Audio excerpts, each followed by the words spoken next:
everyone and welcome back to Vlogmas. Today we are going to be doing a practice run through of our Christmas dinner. We've got some friends coming over to test it out, so we're going to head out to Aldi in a minute to go and get some food. On Christmas I normally get all my ingredients actually from the market, but it was a last minute decision, and because it's Sunday the markets are actually shut, so I'm going to get this little boy ready. He's all smiley this morning. You've had another nap. He did so well. He slept until 9 AM this morning from like 10 PM last night. You're a good boy, aren't you? Yeah. So I'm going to get him ready and then we're going to head out to Aldi and then I'm going to get preparing, so I'll show you pretty much how I do it. I'm not going to do a turkey today, I'm just going to do it with a chicken, but next week when it is Christmas I will be doing it with an actual turkey. So we're back from Aldi now and I'm just about to start peeling all my veg. It's 2 o'clock now and I'm serving dinner at 5, so with Christmas dinner I would have already had the turkey in the oven and everything, but with a chicken dinner it's not going to take that long. So it's mainly the veg that take a while because the roasting and everything can take like quite a few hours to get if you're going to do it properly. I love to watch Jamie Oliver's Christmas videos beforehand just to give me a refresher, because whenever I do it the way he does it I just think it tastes amazing. He's like the king of Christmas cooking. Depends what meat you're doing. I always do a turkey on Christmas because it is a Christmas tradition to have a turkey, but you're going to want to get it out of the fridge a couple of hours beforehand. So with a chicken I normally get it out about an hour to an hour and a half beforehand. With a turkey about 2 to 2.5 hours. Just let it sit at room temperature. Another thing I would say, if it is like your first year doing Christmas dinner, go and invest in some good knives, even just for year round. We actually won some knives from a Gusto competition that I entered, so I won some really good knives and some chopping boards, but it's really like worth like having the good knives because it's made such a difference to like preparing food for meals and stuff. So this year it's going to be a lot easier.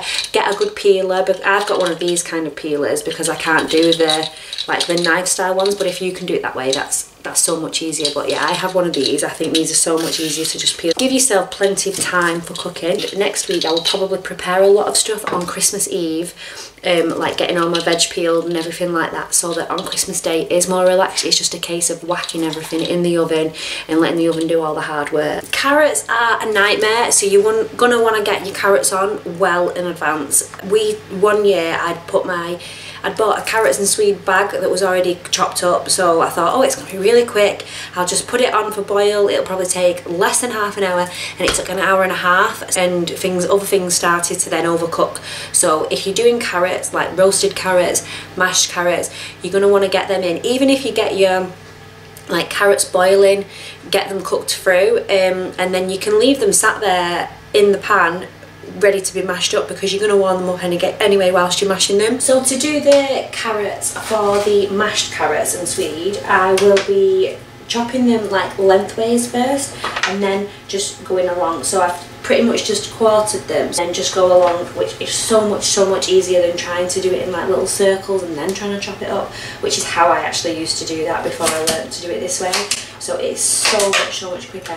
And last year I really struggled to cut the carrots up, and these new knives that I got, they're from Joseph & Joseph, are brilliant. Like definitely, the one tip I can just give you is get better knives especially if you're into cooking like I am. Knives are a definite must.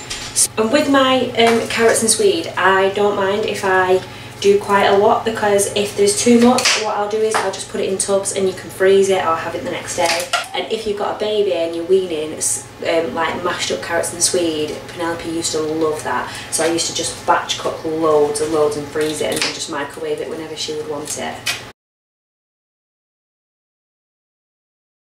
These are really hard to cut, so again you need a really good knife, but I've just cut them into like chunks like this, and then now I'm just going to go along and cut them like lengthways and then sideways, just to get those little cubes so that they will cook through really easy, and then I can mash them up later, because I love me some carrot and swede mash.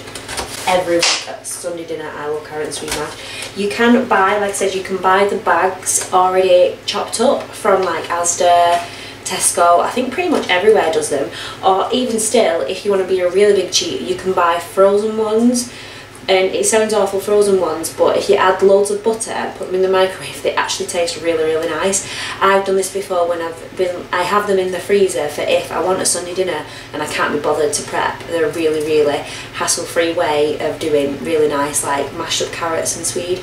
They also do mashed potato ones as well. So if you're not a very good cook but you want to give it a go, just add more butter than what it says and it will taste really, really good.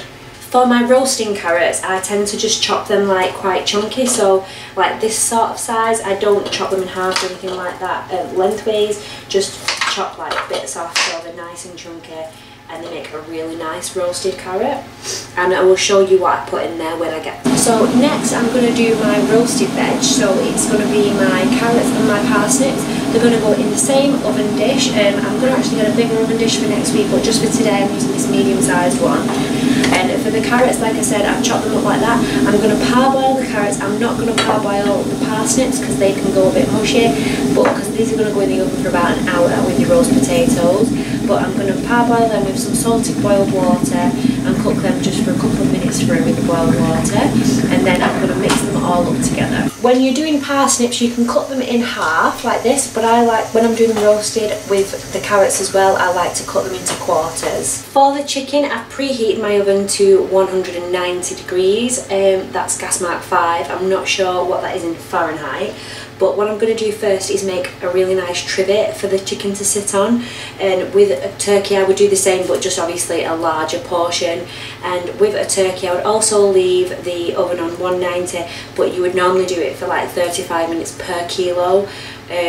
So you just need to work that out off your timings. So for the trivet, I've already put the carrots in there because I was preparing that. So I just put chunks, I've not peeled them, just big chunks of carrot in there. There's like 2 carrots chopped up in there. Then I'm going to take an onion, leave the skin on everything, just chop it into quarters, and then that can just get chucked in there. Just dot it about in the trivet, and it's going to make a really nice flavour for your gravy after. The next thing that's going to go in there is a celery stick, and that, let's say, is just for the trivet, and you're probably going to need 1 or 2 maximum if you're just doing a chicken, maybe a couple more if it's a turkey. I will then just add a dash of water. If there is giblets, I take them out and I put them in the trivet because they add really nice flavour to the gravy. But because there isn't in this chicken, because the ones at Aldi always come without, I'm just going to stuff an onion up there, to pop that up there.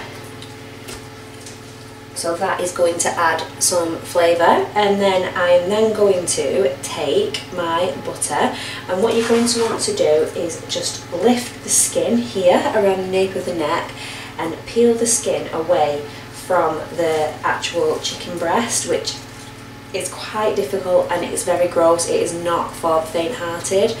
And then you're going to pop all your butter and smother it inside of the turkey all over the breast, and that's going to make it really juicy.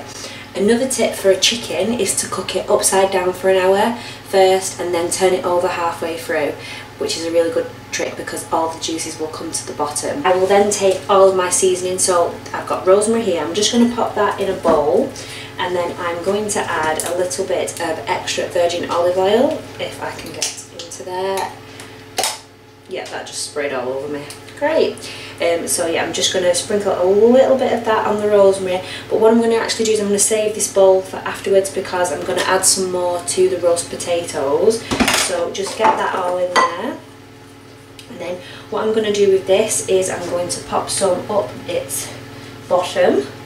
I've not made stuffing because my mum always makes the stuffing and I don't really know how to make stuffing, so I'm just going to use a Paxo one for today, which is a little bit of a cheat, but it still tastes nice. You could either put it in the nape of the neck. You don't really want to put stuffing inside the bird where I put the onion because it will stop like the flow of the air, so it won't cook it properly to the timings, and then you're going to end up with it dry or undercooked. So make sure that you check that if you do put the stuffing inside, that your timings aren't all off. And just add like some sprig of thyme, just sprinkle it all over.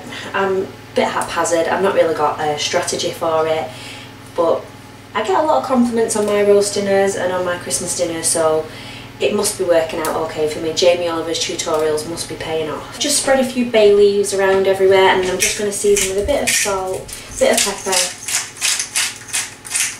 and then I'm going to cover that with tin foil, and then that is going to go in the oven for about 2 hours. So my carrots and swede are actually boiling away now, so I'm just going to turn them down to about medium and cook them on mediums a little bit. I'm just waiting for the other carrots to start boiling away. Whilst I'm doing that, I'm going to peel my potatoes and then get them boiling, ready for them going in the oven, and then I will add some more potatoes for when I'm doing the mash. So I normally just do the potatoes in stages, which is fine to do, or if you want to cook them all through, it's just that you have to be mindful that you're going to cook your mashed potatoes longer than you're going to cook your roasted potatoes. I'm using Maris Piper potatoes, again off Jamie Oliver's recommendation that they're the best potatoes, and I do find that they do make really nice roasties. I'm going to peel these, and I normally chop them into potatoes around about this size. I'm going to add some salt to the potatoes and then add some water and boil them, like parboil for about 10 minutes, and then I'm going to put them in my roasting dish. So now that my carrots are parboiled, I'm going to add them to the roasting dish with the parsnips, and what I'm going to do with them, I'm just going to add some maple syrup,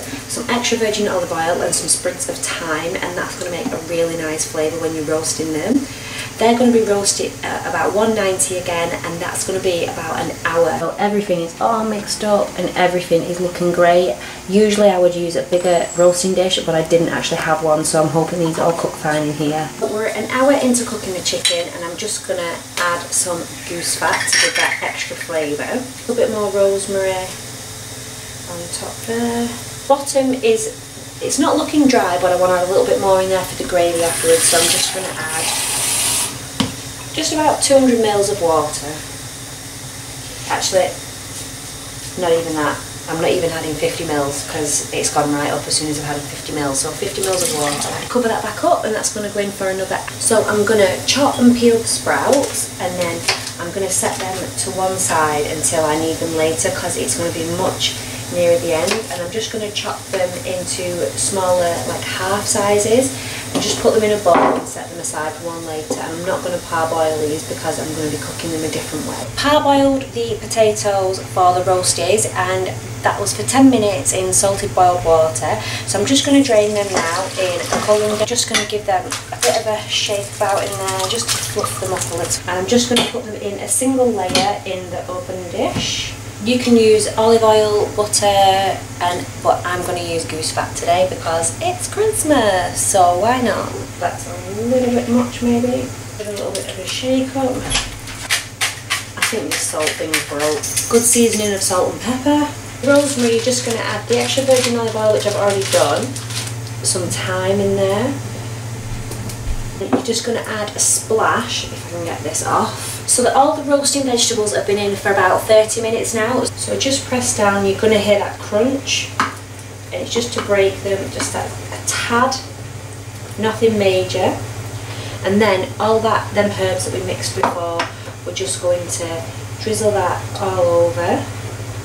And then you're going to want to put them back in the oven for around about 30 minutes again, or until you think that they're done enough for you and they're going to taste amazing. So that chicken has come out of the oven looking absolutely perfect. So I'm just going to get a knife, and I'm going to cut just where the leg is, in between the leg and the body, and cut there just to make sure it's all white through there, so I know that it's fully. Yeah, so that is cooking absolutely perfect. You want to make sure your juices are running clear and that the meat here is, if that bit's cooked, then you know that it's cooked through. Or if you get a thermometer, you can test that as well. So what I'm going to do is just bob that back in the oven for like 10 minutes uncovered, just to crisp up the outside. Pigs in blankets, absolute favourite at Christmas time. We normally get ours off the market. We get all our produce off the local market, but it was a last minute decision and they are shut today. So these ones are from Iceland, and they're just from the luxury range. So we've got 10 of them on there. But to just Christmassy it up even more, I'm just going to add those bay leaves on there, just put them in between, just to get that seasoning on the go. I think it says they go on for 20 minutes, but I'm just following the instructions on the box. Just looks absolutely perfect. So now I'm going to take it off there, and I'm going to make a gravy with the juices of the trivet. So for the gravy, you're going to want to get the fat out of there first, and then you're going to put the trivet on a high heat and just let that cook through. So once you've got all the fat out, you want to get it on a high heat and get it boiling, and then you're going to want to mix in all of those. So I've still got the carrots, the celery, the onions all in there. Then you're going to want to thicken it up, so I'm going to use some flour to do that. You might want to add some like acidy stuff. I'm going to just add a dab of vinegar in there, but you could have like red wine, port, whichever you're thinking, but I didn't have anything in at the moment. And I'm just going to add some stock in there. So I've just got a chicken stock cube, and then I'll just mix that all in there. And then add a bit of water, probably about 200 ml, just to fill it up. Get that all bubbling. So yeah, splash of vinegar, and then just leave that simmering away for about half an hour. There's still some fat in there when you're cooking it. If you put your tray to one side so the heat is just over one side, the fat will just disperse over, and you can just lift that right out and get rid of that. And another trick of getting rid of fat, which my nan always used to do, is to put ice cubes in there, and it would stick to the ice cubes, and you can get that out because the fat just moves away from the heat into the cooler area. So when your gravy's getting to about the right consistency, you're going to want to drain it off to drain all of those like ingredients out, the trivet out of there. And I'll put a link below to the Jamie Oliver way of doing this because he explains it so much better than me. I'm pretty pants at explaining it. So I'm going to sieve it off and get all of the nice juice, like the actual gravy that I want, and then I'm going to cook it a little bit longer. So when the mash and the carrots have all cooked through in the boiling water, I'm going to drain them all off, and then I'm going to add a splash of milk and some butter, and it's going to make it really creamy. But I'm going to get Kieran to come in and mash it because I hate mashing. So the last thing that I cook, because it only takes a couple of minutes, is the sprouts. So I'm going to do the chopped up sprouts that I chopped up earlier. Yes, this may be Blue Peter, and you can cook this with bacon, but I get the lardons because it's chopped up bacon already. So I've got these bacon lardons, and I'm going to put a bit of goose fat as the oil and fry them all up together. And if you don't like sprouts like me, this is a perfect way to make them taste not like sprouts and more edible, because it's a tradition in my family that we have to at least eat one sprout, and I always hated them, and this way I actually don't mind them. I actually quite enjoy them. So today's meal was quite a success. Everyone enjoyed it, but there were a few things that I think that could be tweaked ready for Christmas Day. Like the potatoes, I didn't put enough butter in the mashed potatoes, and I put too much in the carrots. So next week I'm going to get Kieran to help me, and at least I know like sort of what proportions I'm working with this time. And as well with a turkey, I find you have a little bit more breathing time from when it comes out of the oven, because you're going to want to leave it about 2 hours to sit there, whereas the chicken you're pretty much getting it out of the oven and serving it pretty much straight away. So that does help, having that breathing time from getting the turkey out of the oven. Yeah, that was our practice run through, our rehearsal dinner, and I hope that all of you have a great Christmas dinner and you're all set and you're gonna enjoy doing it, because I really enjoy doing it even though it's a little bit stressful. I hope you found this useful and that maybe I give you some like little helpful tips there from what I do, and if you've got any helpful tips that you think I could do with, please leave them in the comments below. Please be kind, and thank you for watching my video. I will see you in the next one. Bye!